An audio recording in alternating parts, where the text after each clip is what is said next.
Ravens are really intelligent birds, and crows are right next to them. They're really smart.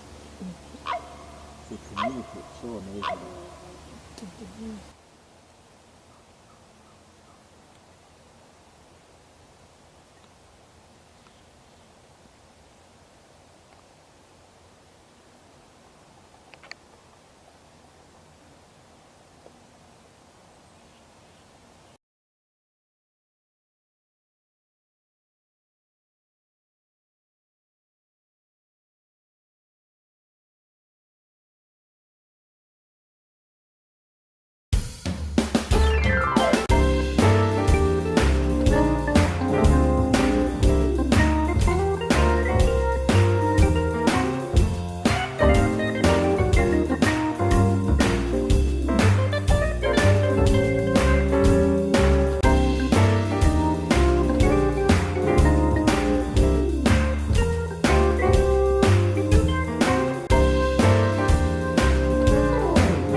This is a little bit higher.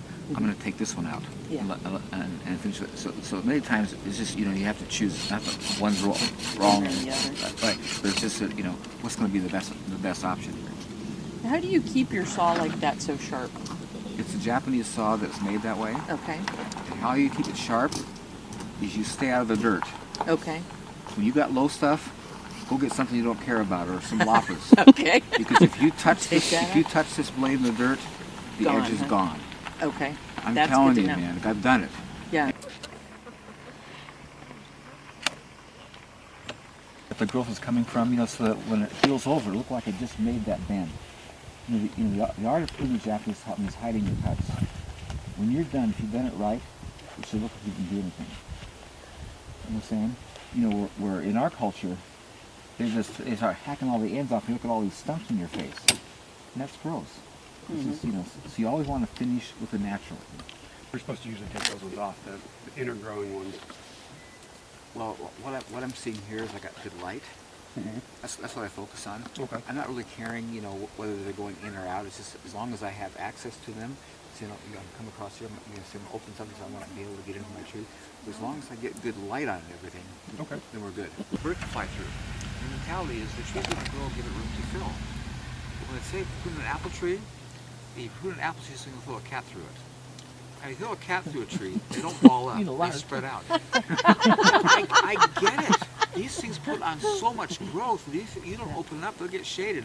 And it was so I learned stuff. I planted all these trees as little babies. And I had these incredibly productive trees. And I'm finding as time's going on, I'm spending hours picking up tons of green fruit that didn't ripen, because the foliage above was shading what was down below. But I couldn't imagine cutting off all those good fruit spurs, all that good fruit you can't cut off. But forget it, they're not ripening and they're a liability, and so they're out of here, And so if you look at all these trees that I've done, every space is totally exposable to light. Everything's going to get direct sunlight on it, because it's what it needs. It's critical, especially in these cooler climates. Where I live, you got to have access to all that sun. But I have a pear over there that the pears were like grapes. They were that thick, and they're all huge. They tell you if you don't thin, they don't get big. But it's all coming from a perspective of lacking soil. When nutrient density is in place, there are no issues. There just are no issues. Everything's well, everything's productive, because it can't help it. It's just how it was made.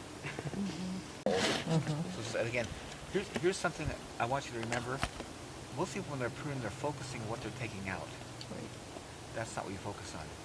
What you focus on is what you're leaving. How do I want this to finish? That's your perspective as you prune. You follow me? And it changes everything. It's not what I'm taking out, but what I want to finish with. And if something's in the way, it's out of there. It just doesn't fit. Not like, oh, that's too big, or forget it. If it's in the wrong place, that's not going to change. Remove it. year? 1/3 max. So if you have old trees that you don't want to ever dig for a long time, first year you go in the inside and you get rid of crossovers and dead wood. Second, you start bringing it down, because if you do more than 1/3 at one time, the tree will just send all kinds of water shoots and you'll just have a mesh you'll never control. 1/3 of the max. And what I'm finding in my experience is that unless the tree is really a good quality, cut it down and plant a good one. Because why spend all this time to maintain something that's good? There's so many great varieties, you know, Honeycrisp and Liberty and Freedom. Great disease-resistant, awesome varieties. You get $20, $30, you know, for a young tree. Place where I couldn't reach anymore, I cut to a branch going out, and that became the leader. I would allow nothing else to go up. And so, as the branches grow out and get fruit, they just come back down again. They bend over. See that? This isn't allowing me to come in here, and so that's going to change. You don't like coming in from a different side to get over here? Doesn't matter. You want to get in from anywhere? Here's what I'm finding as you get older, and some of you people that are approaching my age will smile when I say this. The word convenience makes a lot of sense. I'm not even old, and I Yeah. agree with that. And you see, it's inconvenient for me to have to walk around there to get here. So I'm so glad you're here to see this, because this is so cool. Because see, this is where a lot of people just kind of freak out. You know, like, oh, what are you doing?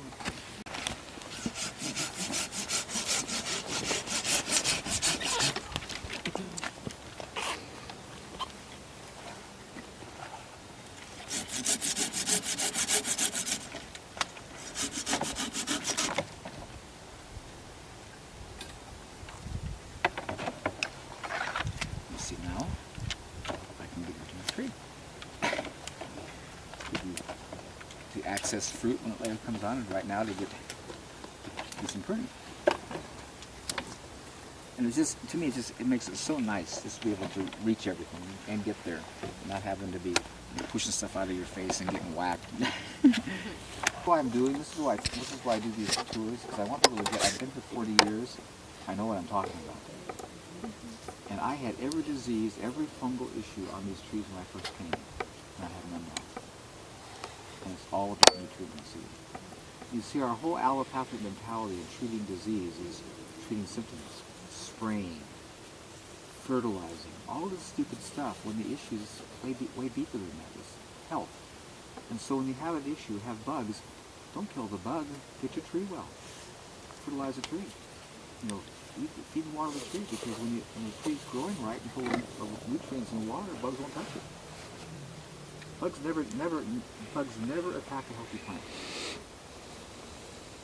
Some of you look at me like, that's not true. Let me tell you what the Creator told me. It was powerful. I'm asking the Creator one day, because I'm having a hard time with pests, knowing who He is. You know, the Word says God is love. Love wouldn't create a pest.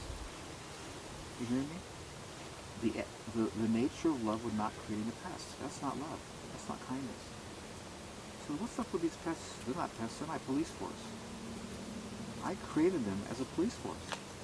And their purpose is to take out stressed, dehydrated, unhealthy plants, so only healthy plants produce seed and maintain healthy plants. You see, if unhealthy plants were allowed to live and produce seed, eventually that plant would become weaker and weaker and become extinct. So insects travel the world attacking unhealthy plants. Slowly healthy plants produce seed and maintain healthy plants.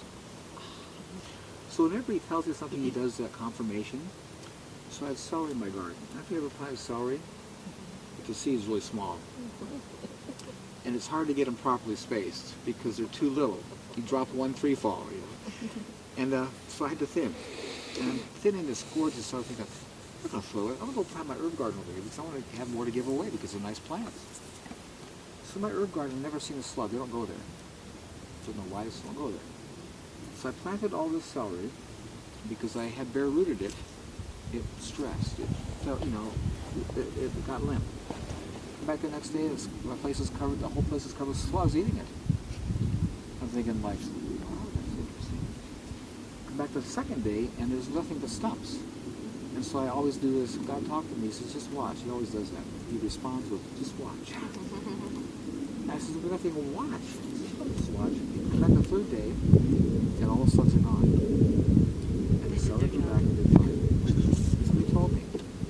plants in your garden, the slugs never touched that celery. But when you moved it, they put out a signal. I'm stressed, I'm dying, take me out. And all the slugs heard and came and cooperated. On the third day, when they overcame their transplant shock and the signal stopped, the slugs all left. And I got that day to reality. I want you to hear me, that everything in nature, except the human race, is in connection with the Father, under His influence, and in communication one with another through the support of a healthy environment. All of nature operates at that level, except us. That's why the Word says all of nature is groaning and travailing, waiting for the manifestation of the sons of God. They can't figure out what's wrong with us. They don't understand why we do stupid things. Because they don't. They're thinking like, why are they doing that? Are they crazy? Because they don't get it. Because they're not under the influence of the devil. The devil doesn't influence them. He only influences us. And we do stupid things because of the influence. We don't get it. It's powerful. This is probably a stupid question, but when was the last time somebody asked you about dormant oil? I always go to nature. The Creator doesn't use dormant oil. No. And the dormant oil you're using because you have a bug issue. Yes. And you have a bug issue because your tree's not well. Yes. And so I'm just telling you from experience, I did dormant oil every year because that's what you do, and my trees weren't well. And I also used lime sulfur to control fungus. But today, I don't use any dormant oil, no lime sulfur, and I have no issues.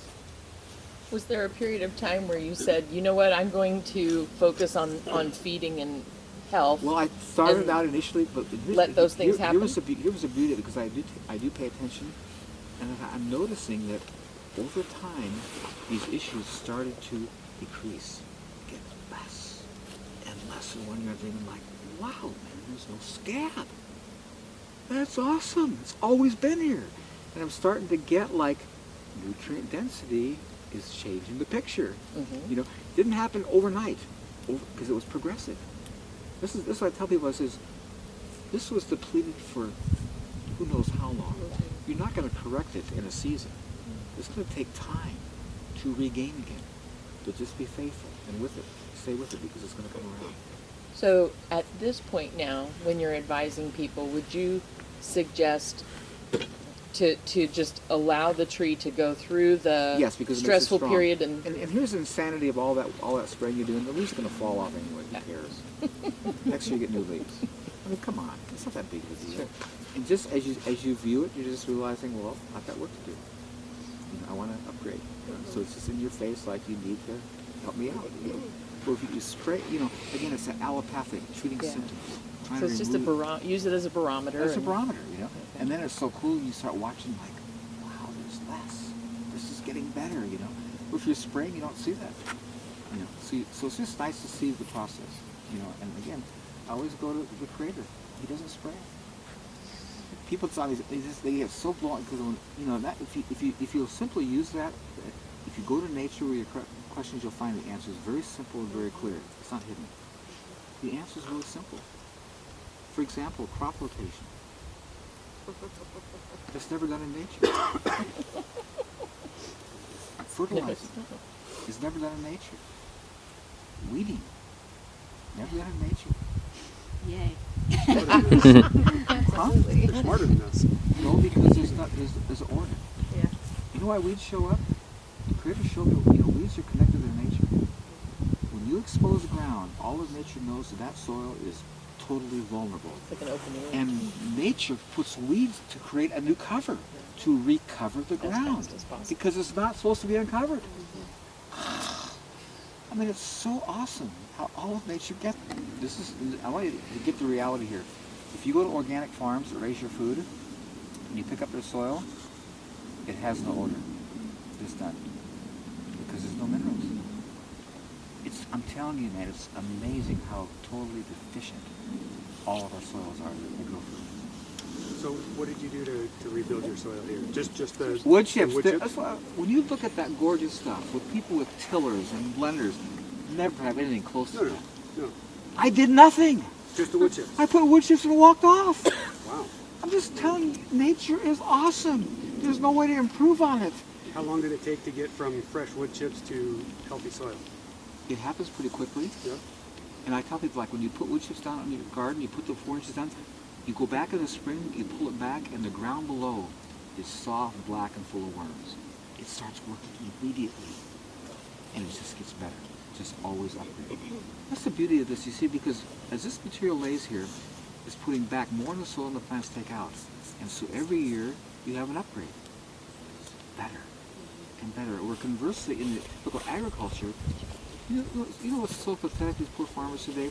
They go to college and go into debt to get an education about how to grow food. You know what the reality is? Every year they spend more and more to produce less and less. Are you hearing me? They spend more to produce less. They're forcing it Killer to land. with it. I'm just telling you, that has to affect the human psyche. If you're looking at your future and thinking like, as I look at my retirement and my end, I gotta keep spending more to produce less. That has to be really hard on you. You know the beauty of this? It's just the opposite. I do less and less and get more and more. It's so fun. And so in line with the heart of the Creator. He knows as you get older, you have less energy. So if you do it up front, it'll carry you. I'm telling you, man, what this is producing now is just incredible. The volume. You know? And now I'm planting under my trees because the trees do better and the plants do better. So you're going to come back here this next year with Nick here. We're going to have this. You're not going to be able to move. There's going to be so much plant life. We're going to be planting. I'm under every Those were tree. I'm just going to pack nasturtiums. because the trees grow so much better with stuff growing under them. I'm thinking like, what is up with not you? It's all you. The trees benefit. You know, it's just like so. You excited, Nick? This is going to get really, Just a little.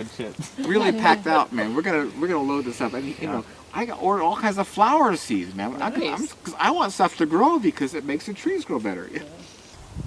This is what I'm so loving about this. If you do it right, as you progress, your work is less and less, and the return is higher and higher, which is so right, which is so encouraging. Like, yeah, where the other, working so hard and going backwards, is real discouraging. What's that? You got bored of the stick, I guess. Zilla went down. You got this view.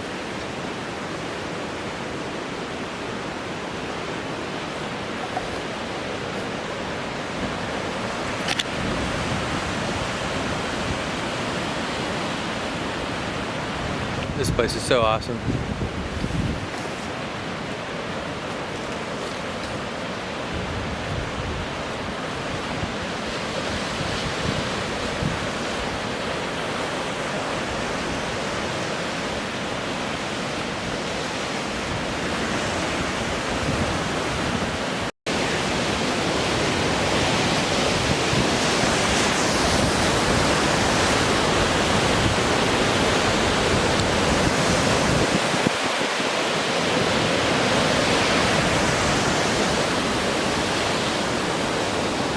What do you think, man?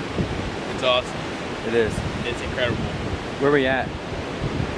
Cape Flattery. Cape Flattery. Something like that. Maka tribe. Leah Bay.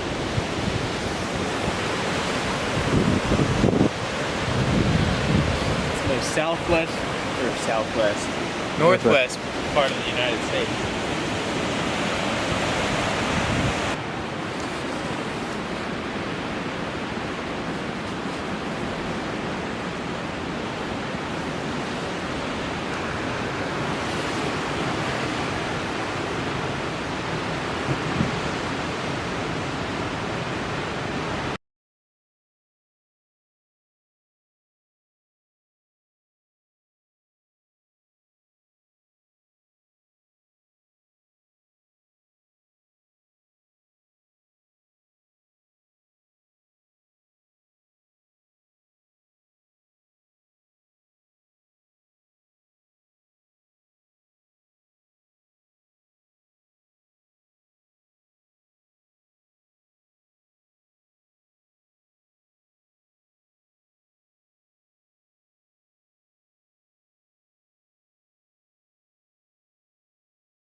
opposite.